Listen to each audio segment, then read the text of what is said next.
Thank you. So let's probably go through the first two slides real quick, and we'll just get into the presentation. Go to the next slide, please. So really, we look at sustainable aviation fuel, SAF, as the current term within the aviation industry. Really, the sustainability of that with three main pillars. Really, there's social sustainability, fiscal sustainability, and environmental sustainability. So next slide, please. So just kind of kicking this off, the technical characteristics of jet fuel. Kind of getting back to the diesel.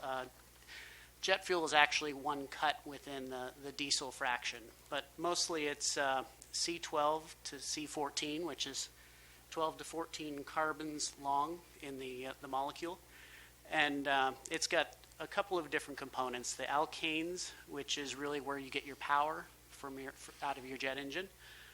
Aromatics, those are easy burning components. They're necessary for the seals and rubber performance in the engines. And then there's olefins, which is generally a contaminant. Jet fuel also is higher in sulfur compared to ultra-low sulfur diesel. And it's sold as Jet A or Jet A1, depending on if you're in North America or Europe and Asia. Next slide.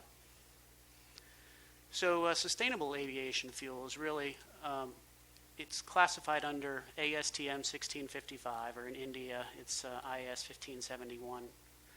So it's the variants that are available today are really made by assembling carbons through one of three pathways. The first one's Fischer-Tropsch, gasification Fischer-Tropsch, and that's where they take biomass and break it down to single carbons, carbon monoxide, and then they reassemble a carbon chain. So you'll see that on trash feedstocks and others. Then you have the hydrotreated renewable jets. These are, they start with used cooking oil, fats and tallows, that kind of thing, and lop off a few carbons to get to the jet range. And the alcohol to jet is the third one, and that's basically building that jet carbon using ethanol and or butanol. And so the resulting products, high in alkanes, so very low aromatics and very low sulfur. Next slide, please. So just going through the sustainability of SAF, the first item we look at is jobs. Renewable energy, biofuels. You get a tremendous return on your investment in your human capital with every dollar you put into biofuels. Just looking at the investment over the past decade of renewable energy globally, only 5% of global renewable energy investments were in bioenergy, and 36% of all jobs globally are in bioenergy. Next slide, please. Then the second part of SAF social sustainability is really the energy security aspect. It's been discussed here extensively, just the domestic production of fuels. It's going to make India more secure, not having to rely on the adjacent or imports of fuel and chemicals. And on a more technical perspective, the renewable jet fuels, SAF, are better performing fuels than conventional jet fuel. They're very high in alkanes, which gives them a 4 to 7% increase in energy, and that translates into, at least in a military perspective, an extra 1,000 kilogram bomb on each flight. And then the combustion temperatures decrease significantly when you're running renewable or SAF fuel.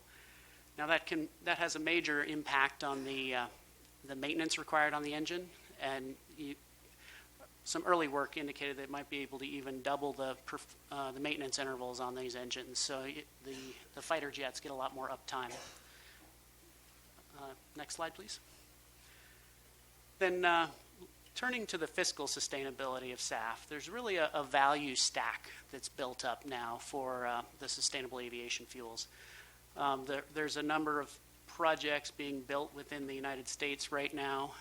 They're being built on this value stack, where The producers are getting about $5.36 a gallon, or it's 100 rupees a liter. And that's built on the physical fuel value, the value from the U.S. Renewable Fuel Standard. Now that's a volume-based standard similar to what has just been put together in India here. There's also the California Low Carbon Fuel Standard. Now that's a new standard. It's a greenhouse gas reduction standard. And so those values stack on top of one another. You can go to the next slide. So the introduction of the low carbon fuel standard is really what drove the investment in these new facilities. There's probably about 8 under construction or in late stage financing in the U.S.